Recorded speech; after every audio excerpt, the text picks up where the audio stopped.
C'est un rappel à l'ordre.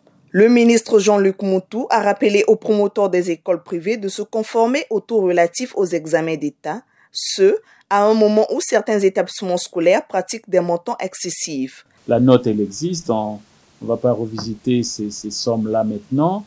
Je dis bon, un simple rappel aux uns et aux autres pour que nous restions dans la norme. Le ministre a également abordé la question de l'assurance scolaire pour la sécurité des élèves. Dès qu'on a quitté la cellule familiale, on est en droit d'être sécurisé. Et la sécurité, là, celle dont on parle, c'est l'assurance scolaire qui nous couvre à maints égards sur toutes les situations malencontreuses que nous pouvons vivre. Les enfants notamment peuvent vivre sur le chemin de l'école, à l'aller comme au retour.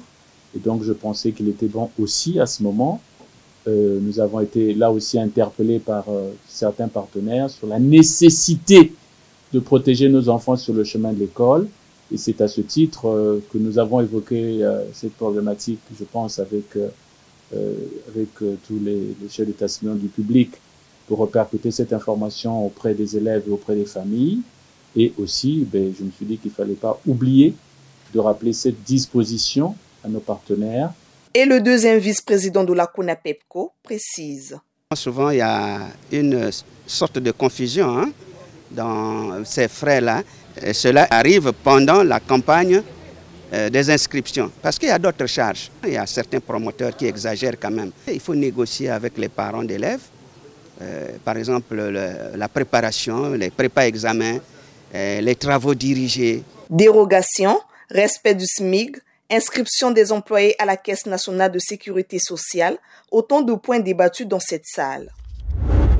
Planté sur une superficie de plus de 400 hectares, il y a de cela 13 mois, le manioc de la ZAP d'Inoni-Falaise est arrivé à maturité. Le lancement de la vente de ce manioc par le ministre Paul-Valentin Gobo est un grand événement pour ces producteurs qui, après ce travail acharné, vont empocher des millions de francs CFA. Voilà, nous avons semé. Aujourd'hui, c'est la récolte. Quelle joie! Avec cet élan que le président de la République a pris l'initiative. Je demande et je lance un appel solennel à tous ces jeunes qui ne font rien à Brazzaville de regagner des contrées, faire l'agriculture. Le travail, ce n'est pas seulement être dans un bureau. On a semé, on doit récolter. C'est maintenant de l'argent dans nos poches. La production du manioc à grande échelle à travers les ZAP est l'un des objectifs fixés par le ministère de l'Agriculture afin de réduire le prix de cet aliment de base sur le marché. Là, c'est encore à 12 mois. 12 mois net. C'est bon. À partir de 13, 14, c'est la merde. Vraiment. C'est le cas de votre coopérative, je prends ça déjà parce que vraiment, c'est bon déjà la qualité. Pour moi, je prends tout. Grâce à la mobilisation des acteurs, le gouvernement entend matérialiser son ambition d'augmenter la production du manioc au Congo. Produire du manioc, c'est bien plus qu'une activité agricole. C'est nourrir nos familles, nos villes et bâtir un avenir d'autonomie alimentaire pour notre pays.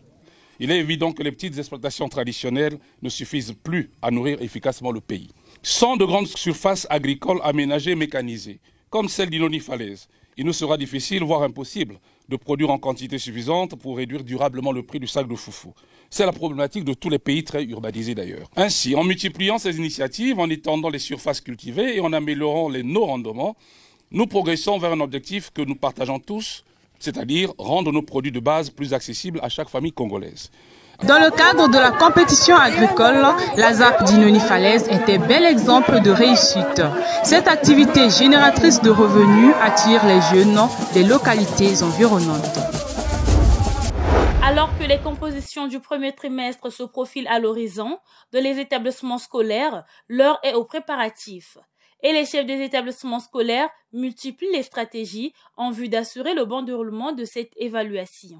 Nous venons d'organiser les devoirs départementaux pour un peu jauger le niveau des élèves. Ensuite, nous allons convoquer le conseil des départements. Session évaluative. On va regarder avec les chefs des départements l'état d'avancement des programmes. Et les départements qui sont en retard seront obligés d'organiser ce qu'on appelle des les cours de rattrapage.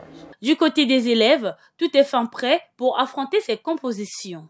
Et certains appellent à une préparation sérieuse. Cette année, par rapport à l'année passée, l'enseignement est de qualité avec des professeurs assidus et on a plusieurs exercices qui nous permettent de bien nous préparer. Et le fait de lire à la maison en 3 heures, je me prépare quand même bien et je sens que ça va bien se passer. On est le 25 novembre aujourd'hui, doivent prendre le temps de réviser, prendre 1 heure, 2 heures pour lire, ce n'est pas de la torture.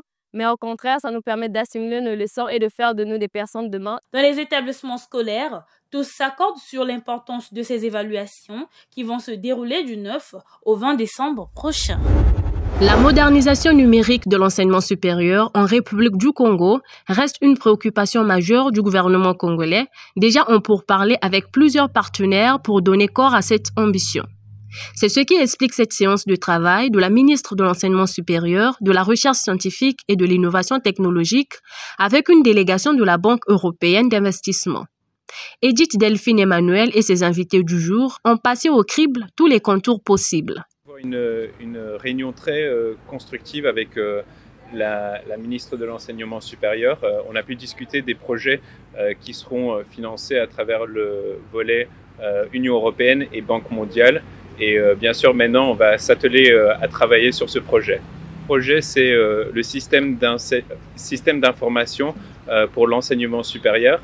Et il y aura également un autre volet qui s'occupera de la certification liée à l'enseignement en information digitale. C'est un projet dont le coût global s'élève à 7 millions d'euros et qui s'étale sur une durée de 5 ans. Il s'exécute en plusieurs phases dans l'objectif d'interconnecter des centres et instituts de recherche, ainsi que la mise en place des plateformes de gestion administrative et applicative. L'impact sera notamment sur les étudiants et les professionnels dans le système du numérique. L'implémentation sera sur 5 ans. Est impliqué également le projet d'accélération et de transformation numérique. Pour le PATEN, la démarche entreprise par le gouvernement congolais et compagnie va réduire la fracture numérique. L'un des objectifs fixés par le gouvernement, c'est de réduire la fracture numérique. Donc, comment dans notre pays on peut mettre le numérique au centre de notre développement pour que ça bénéficie à l'ensemble des populations. Et là, vous voyez que le secteur de l'éducation n'est pas mis de côté, au contraire, la formation, les jeunes, les étudiants, les professionnels du numérique, les enseignants, tout ce monde est pris en compte pour avoir justement un système du numérique qui soit très développé dans notre pays. L'entrée en vigueur de ce projet ne serait tardée au regard des perspectives fructueuses annoncées. Les yeux restent désormais braqués sur la BEI pour l'implémentation d'une politique de numérisation qui répond aux critères universitaires. Les experts du ministère de l'économie forestière et ceux de l'Union européenne en matière des forêts se sont réunis ce 27 novembre 2024 dans le cadre de la 20e session du comité de mise en œuvre de l'accord de partenariat volontaire APV-FLEG entre la République du Congo et cette institution européenne. Une session de haut niveau qui a permis aux deux parties de signer l'aide-mémoire, un document qui décline les différentes recommandations des experts pour l'exécution efficiente de l'accord. Le Congo et son partenaire technique et financier misent sur l'accélération de la mise en œuvre de cet accord, lequel, le point d'orgue, est axé sur la nécessité d'assurer une bonne gouvernance des forêts. C'est un aide-mémoire qui reprend toutes les recommandations du comité conjoint de la mise en œuvre de l'accord de partenariat volontaire APV-FLEG qui concerne la gouvernance des forêts. Et c'est le reflet du travail d'un comité technique avec les parties congolaises et les parties de l'Union européenne d'une part et de l'autre, qui ont revu les travaux d'un partenariat qui existe déjà depuis de nombreuses années. Et donc ça nous permet d'avoir des lignes directrices pour les prochains mois pour continuer à améliorer ensemble la gouvernance des ressources forestières. Les recommandations portent par exemple aussi sur des questions budgétaires, sur des questions de lois secondaires qui vont permettre à mettre en œuvre tout le cadre légal pour assurer la légalité, la traçabilité des exportations des produits forestiers. Le programme pour l'application des réglementations forestières est une initiative lancée en 2003 par l'Union européenne pour répondre à l'exploitation forestière illégale et au commerce de bois qui en découle. La République du Congo a été l'un des premiers pays à signer un tel accord qui a pour but de garantir la légalité de la production du bois. Signé en mai 2010, cet accord commercial est entré en vigueur en 2013. La production et le commerce de bois représentent le deuxième secteur économique du Congo qui s'est ainsi engagé à améliorer sa gouvernance forestière. À travers un ensemble de mesures, l'APV-FLEG vise à garantir la légalité des bois et de ses produits dérivés. Cette année, nous commençons, comme vous le savez, nous avons fêté les 10 ans. Aujourd'hui, donc, c'est le premier CSM, 20e CSM, mais c'est le premier CSM après d'avoir fêté les 10 années de coopération dans le cadre de la PV-FLET. Nous avons tenu à travailler sur la valeur ajoutée de ce partenariat dans le cadre du commerce du bois du Congo. Et nous espérons que les pays membres de l'Union européenne vont ouvrir leur marché à nos produits forestiers. Nous avons parlé aussi de la valeur ajoutée parce que l'Union européenne a beaucoup travaillé sur le conditionnement, le packaging des produits. Donc diversifier un peu ce partenariat avec les autres produits comme les produits forestiers non ligneux que nos partenaires produisent, les communautés locales, les populations autochtones. Et nous voulons que ces produits aussi intègrent le marché européen.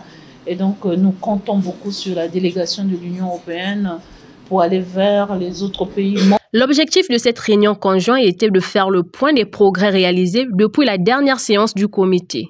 Rosalie Matondo, ministre de l'économie forestière, se satisfait des avancées significatives constatées dans l'exécution de l'accord avant de mettre en lumière les prouesses du Congo en matière de protection de l'environnement et de la biodiversité. Permettez-moi de saluer les résultats encourageants déjà engagés dans la mise en œuvre de la PV-FLET au Congo, qui renforce la bonne gouvernance forestière et qui se rapporte essentiellement à la maîtrise des outils relatifs à la légalité, à la traçabilité et au suivi de la fiscalité applicable aux produits forestiers. Ce 20e comité aura aussi permis aux experts du comité technique de rendre publics les résultats issus des travaux de la session technique tenue le 25 novembre. La République du Congo et la délégation de l'Union européenne sont dorénavant rivés sur la prise en main des défis relevés par les experts dans l'exécution de l'accord dans toute sa diversité. La prochaine session est fixée en mai 2025. Ils ont désormais les outils nécessaires pour mener à bien leurs missions respectives. Les responsables des comités de santé de Brazzaville et du district de l'île Mbamou sortent d'un atelier de formation au terme duquel ils deviennent ipso facto un véritable pont entre les populations et les structures de santé. Et vous le savez aussi, qu'on ne peut pas parler des soins de santé primaires s'il n'y a pas la participation communautaire. Ça voudrait dire l'implication de la communauté comme partenaire clé en ce qui vous concerne du centre de santé intégré, regroupé autour d'un organe qui est le vôtre, le comité de santé. Le COSA, en tant qu'organe de participation communautaire, est la voix de la population. C'est le représentant de la population dans le système de santé du district du premier échelon. En clair, les parties prenantes se sont appropriées diverses notions, en l'occurrence de la cogestion et bien d'autres. Des enseignements qu'ils pensent déjà matérialisés sans ménager aucun effort. Nous avons pu retrouver le vrai miroir de COSA à travers ces enseignements. Il y avait ces choses qu'on ne connaissait pas, mais on vient de le découvrir. Comme la cogestion, la formation des agents de santé, comme l'administration sanitaire. Mais ce mandat-là, comme on nous a enseigné, on nous a formé, certainement les centres de santé, les districts sanitaires va bien marcher avec les membres de COSA qui vont exercer sur la communauté. Au sortir de cette formation, je dis que nous serons capables de mener à bien cette action de COSA dans nos formations sanitaires, dans nos aires de santé là où nous sommes. Je vous assure que les présidents qui ont assisté à cette formation, ça je vous l'assure, seront bien capables de faire un travail louable et communiquer facilement avec le chef de centre et pourquoi pas sensibiliser la population. La réussite de cet atelier de formation est l'aboutissement d'une collaboration avec l'Observatoire congolais des droits des consommateurs. J'ose croire que les outils mis à notre disposition durant ces 3 jours de l'atelier de formation nous donnera les armes nécessaires, non pour faire la guerre bien sûr, mais plutôt pour assurer nos missions en parfaite harmonie avec nos frères et sœurs en charge des structures de santé installées dans nos communautés. Il s'agira pour nous d'entretenir une ambiance acceptable au sein de nos structures de santé pour le bien communautaire, perspective par les patients. Ces 3 jours devront impacter significativement la qualité des soins et services de santé pour nos populations dans nos structures à compter des jours à venir. Il s'agit d'une première étape après l'élection des responsables de ces COSA il y a quelques mois. Ils sont donc attendus aux résultats pour lier leur volonté affichée à l'action qui requiert d'ailleurs beaucoup d'engagement et de professionnalisme.